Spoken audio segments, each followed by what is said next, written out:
Hello everyone, I'm Armstrong Williams, and welcome to the Armstrong Williams Show.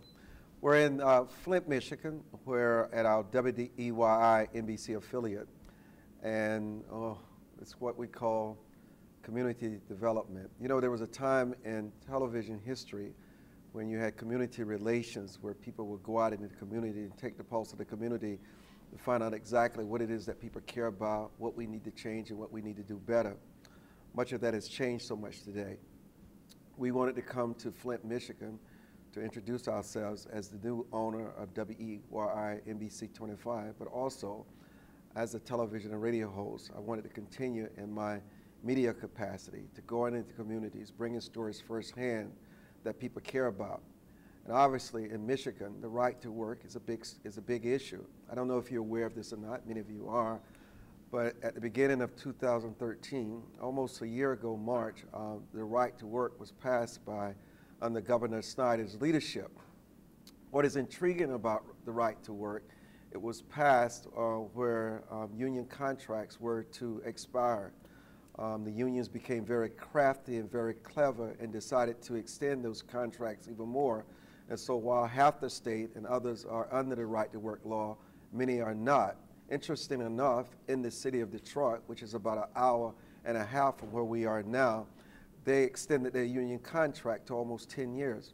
Very interesting indeed. We want to have a very candid conversation today about the right to work, and our very able and very competent general manager, Becky Butcher, along with her wonderful staff here at WEYI, assembled this incredible panel of guests to talk about this right to work issue. Now, Jim Johnson is with Northwest University. He's a political science professor. And Jarrett Skorup is with Mackinac Center for Public Policy. You know, gentlemen, we want to do something different today. You know, I don't really care about the politics of the issue. What we really care about is what works for people, what is in the best interest of people. We know that your state of Michigan is one of only 24 states in the United States that have passed the right to work state. I grew up in South Carolina. You're very aware that South Carolina is a right to work state. I have a brother who serves in the Senate there, who's a Democrat, by the way, and he praises the law and its benefits. But every state is different. No situation is the same. And so what I want to do, I want to start with you, Professor Johnson. And I know what you tell us in the briefings is that you're against the right to work. You're not for it. But I don't want to get into that now. I want you to tell us, because I've read your background. I know you're a man of impeccable character. You're honorable. You have very strong beliefs and principles. Just give us some insight to our audience. What is it about right to work, that could make a difference in the law that is passed in your state? That could make a difference? Yes. That's, for me, that's almost an oxymoron. Right to work has, in effect, gutted most of the southern states since 1947 that have adopted right to work, gutted the middle class, including the state of South Carolina where I used to live. I see very little upside. Well, you know what, let me stop you again.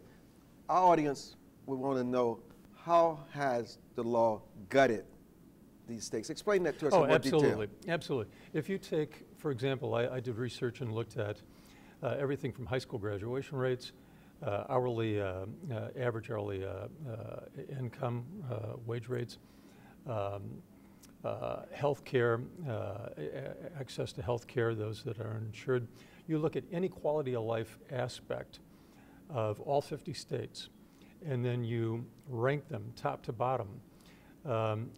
Those states that are right to work states are almost all in the bottom 15. They fare incredibly poorly. I mean, even a state like Nevada that is a right-to-work state has among the highest unemployment rates in the United States. So it's right-to-work is... And this was not the case before the laws passed in the state. You're saying that the right-to-work law worsened the conditions that you're speaking of? It certainly didn't make it any better. But what were the conditions before? In Nevada? In all these places. Because what you're saying, that it was a transformative thing that happened in these states, that it became very actually destructive. There are a host of things that could account for some of the positive aspects in the South that we've seen, but there are a host of things that, factors that could come into play that are negative as well. The problem is that most of the studies that are cited, and some perhaps that we'll talk about today, come from organizations that are what we would refer to, I spent 30 years as a lawyer, as result orientation, where you conduct a study with the outcome in mind ahead of time. Right to work, one thing we do know, quantitatively and qualitatively, right to work lowers wage rates in states that adopt it. Now, you know, I have to tell you, I'm a little startled with what I'm hearing, but I'm not here to challenge our very distinguished guest. I'm just glad that he's so candid in what he believes, and he says it so well. Why would a legislature and a governor be so bent on destroying an already struggling economy if we are to believe what he just said is true? What are we missing here, Jarrett? Do you agree with him? Is there any merit to what he's saying? Sure. Well, you don't have to challenge it, but I will a little bit. You know, one thing is the southern states have long been the poorer states well before right to work was an issue. The important thing to look at among states is the trends. And the trends show us, whether you go back 10 years, 20 years, 30 years, that right to work states, which, you know, southern states are a large chunk of those, but a lot of the western states in particular, those states are growing faster. They're growing faster in jobs. They're growing faster in income. They're growing faster in population. And it's kind of interesting that you point out all these negative trends because in terms of that poverty rate, that unemployment rate, which right to work states, by the way, have a significantly lower or higher unemployment rate than right to work states do. But Michigan was among the leaders in the nation in all of those categories. They had some of the worst educational outcomes. We went from one time being one of the wealthiest states in the nation all the way down to 40th in the nation. This is before the right to work law. And so, you know, it's important to look at those trends and look what actually happens under right to work. I'm coming back to you. You know, we got to take a break. I'm Armstrong Williams. This is The Right Side, and we are talking about your right to work. We'll be back.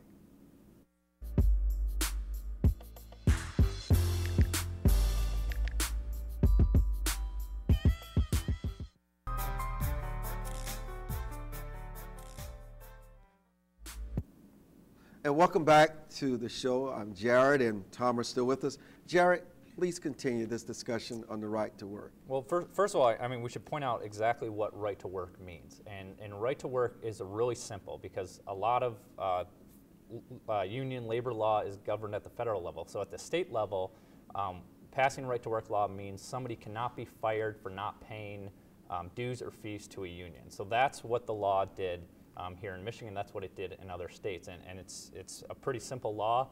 And so, you know, it's something we support here at the Mackinac Center where I'm employed at, but we see positive economic results from it, but we also see that it's a freedom issue and that people should be free to do that. What are the positive economic results that you and many people in this state have seen? Right to work laws are associated with faster job growth, at least in the last 10 years with a lower unemployment rate, and faster personal income growth. And especially since the recession that we've come out of in the last couple of years, right to work states have been doing better in all of those categories and all the important economic categories. The most important, which I would argue, is population growth, because where people want to live tells you a lot about how states are run. Okay, I want to do something a little different. I want to have you ask a question of Jarrett, and then Jarrett's going to ask a question of you. So, please, the question's to Jarrett. Okay, and the question to Jarrett is one that actually I would have asked if you predicated on something you said earlier. You said, why would any governor or any legislature pass a statute and sign it into law that would harm a state? The answer is easy in this state. The word DeVos and the word Koch brothers. Both of those heavily funded the right to work efforts in this state. And ironically, do you really believe that? I not only believe, it's quantitatively obvious. That somebody else is doing the agenda of two individuals. Absolutely. And so it's incredulous that you wouldn't believe Are it. there in other states where the right to work law is passed? Absolutely. Absolutely, they are. Well, I mean, And also, I might go on record as saying they also provide a good chunk of funding for the Mackinac Center. listen, the Mackinac Center's been Is supporting. is that fair? We've been supporting It's right true. to right to Whether work it's laws. fair or not, it's Well, true. you know what, George Soros used his money for the same, but we're talking about the right to work. I'm not going to sit here and believe, based on what you said, that legislatures and the governors are for sale. I'm not going to believe that. Then welcome to Michigan, I my think friend. the people are Welcome to better than Michigan. that. Okay, But go ahead. well, You want to go ahead. real quick. So the Mackinac Center's been around since 1987. We've Yes. supported right to work law almost from the beginning. So you know that part's untrue. But also, most states that became right to work, Michigan and Indiana were the two in the last, and then the last one was Oklahoma back in 2000. Yes. So you know, saying that most states became right to work laws because of something like that, that's kind of off topic. It's not something I would see that's a large effect. It is a factor. It is definitely a factor. You bring up Oklahoma, which is really interesting because they haven't fared all that well under right to work. And in fact, Michael Lefebvre of the Mackinac Center has said himself, this conversation really shouldn't occur until 2022, because according to Michael Lefebvre from the Mackinac Center, it takes at least a decade's worth of economic data, quantitatively and qualitatively, before you can assess whether right to work has any positive or negative effect on the state. What would the business sector say has been the impact with right to work, not only in this state but in other states? Jarrett? I mean, generally they're positive to it. It was kind of interesting here in Michigan because a lot of the businesses, especially if they're heavily unionized, they don't want to really get involved. I mean, you can't really expect businesses, especially large businesses, to come out and say they support or oppose something like this because it's such a politically volatile issue. But I would also note on the Oklahoma issue, they've seen much more rapid job growth than Michigan have. Much more rapid income growth over the last 10 years. And ironically, one of the big fears a lot of what unions point out is they're worried about these safety standards and things. Oklahoma saw a 40% reduction in their workplace injury rate. So all the fears that were talked about when Oklahoma became a right to work state didn't come true. And in terms of on the big money issue, of course we know unions are some of the biggest money in politics who are spending a lot of money fighting these laws. So even if you're raising that as a point, that kind of goes both ways. I will certainly convey your sentiments to the former mayor of Oklahoma City, who described right to work as a disaster. After right to work was passed, General Motors closed their plant in Oklahoma City, which I did consulting work on, and they lost 2,400 jobs there when they were moved to Mexico. Right to work is a race to the bottom. You know, we're going to take a break and come back. And hopefully we can find some common ground when we come back. But I also want to make sure I propose to Mr. Johnson for you to think about, some people, you talk about freedom, and freedom is not truly free. It takes just as much to maintain it as it did to establish it. But why should anyone be forced to pay dues to join a union? Is that freedom? When we come back. I look forward to it. Is that freedom? We'll be back.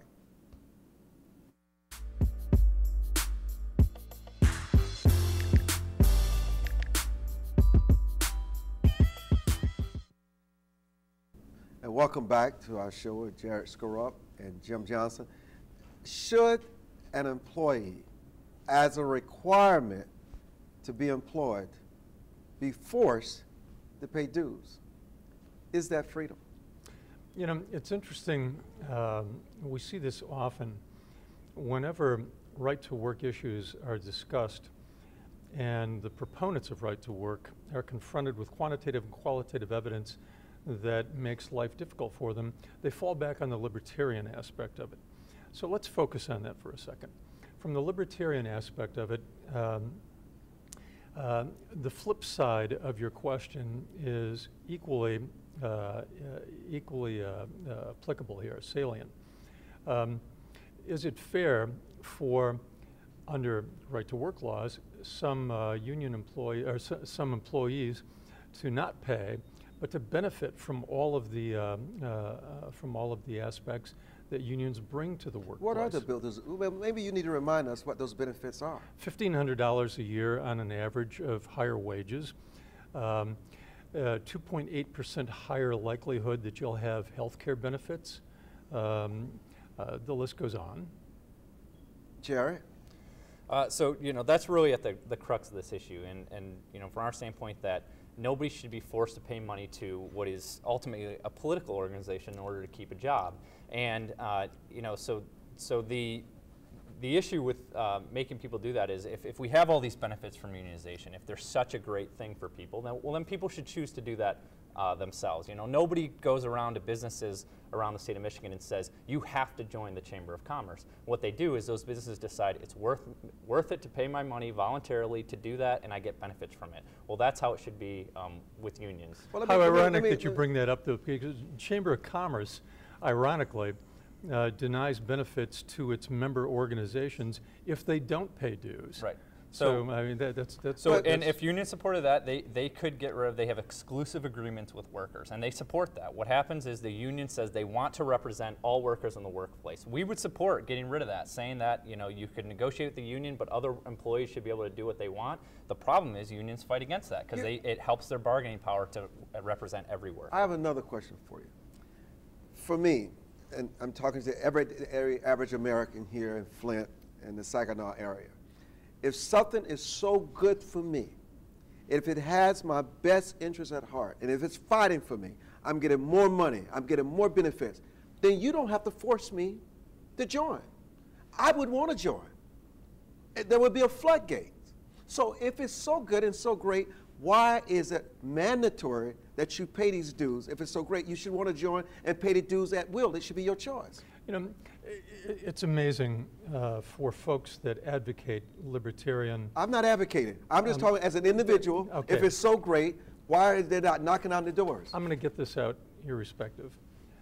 Unions are the ultimate representative democracy, democratic organizations. If workers don't like a contract, they don't ratify it. If they don't like their union leadership, they vote them out. What you find with union contracts historically, especially in Michigan in the past, is that bad management gives rise to the need for labor.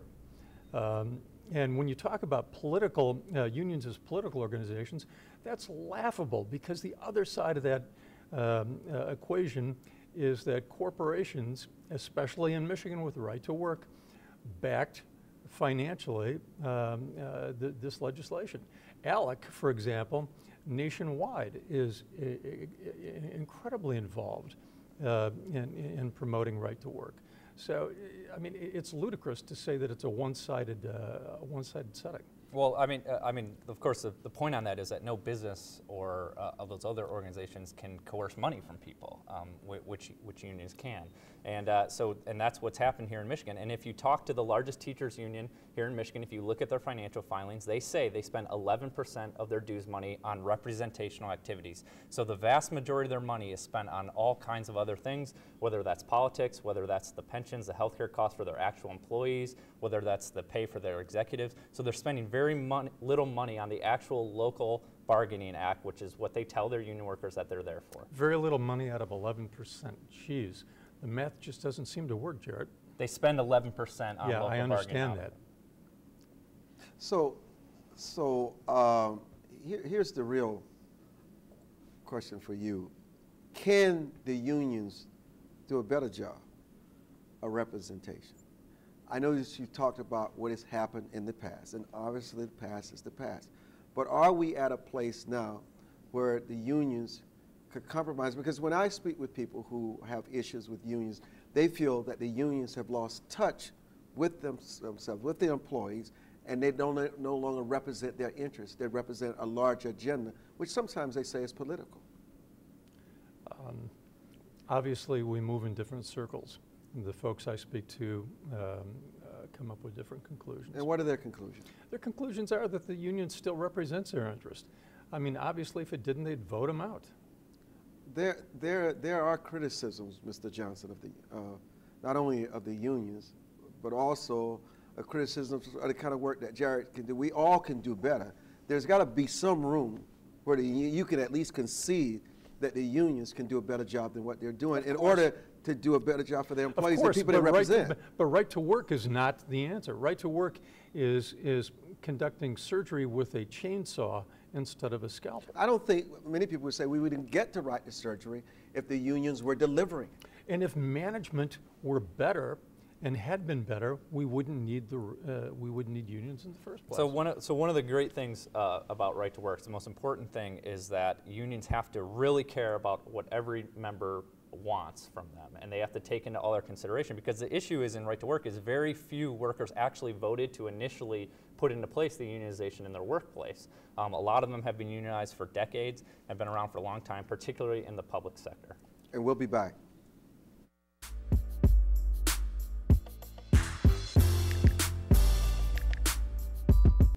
And welcome back. I'm Armstrong Williams. Welcome back to the Armstrong Williams Show, and live from Flint, Michigan at WEYI NBC 25. Make sure you tune in and watch this station. So Mr. Johnson, where do we find common ground? You know, I'm not sure that it's going to be possible in the near term until we have an agreement that we're going to predicate the decision as to whether right to work is good or bad on quantitative and qualitative evidence, not something more nebulous. Jarrett? Yeah, you know, I mean, it's a strong issue. People have, they're coming from very different places on it, but, you know, I think what the overall evidence shows, you haven't seen this, you know, huge problems happen once states become right to work, that they devote back to these third world countries or anything like that. But, you know, especially on the issue of freedom, we support that, and we think that unions going forward will care more and more about what their members want, and we've already seen some changes in that direction that we feel are positive. And ironically, the rates, the growth in unionization, particularly in the private sector in the last couple of years, has come in right to work states. And a lot of that's because they've had more job growth, but it's also because their members clearly believe in what the union is doing and want to support them with their own money.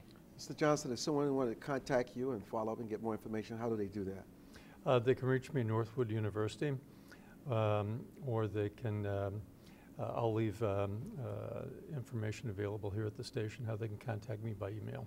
Jarrett? So at mackinac.com, mackinac.org, M-A-C-K-I-N-A-C, and we've done a lot of work on this issue, and feel free to check it out. Listen, both of these gentlemen, we want to extend our gratitude for them participating in this very important debate. We hope that you take both perspectives and you go out and do your own homework, because after all, it impacts you the most. You have the most to gain and the most to lose. We appreciate the wonderful staff here at NBC 25 under the leadership of Becky Butcher. You will be seeing more programming like this. I will be more in the neighborhood and doing more on the Armstrong Williams Show, and you can look for us on Sundays. I'm sure you have the time slots. But again, I appreciate it when people take their time and share their knowledge and their experiences with us. And what we've got to do is become more educated, more knowledgeable, and to stop allowing the media to decide for us. And you need to start thinking, reading, and deciding for yourself. I'm Armstrong Williams. Have a good day.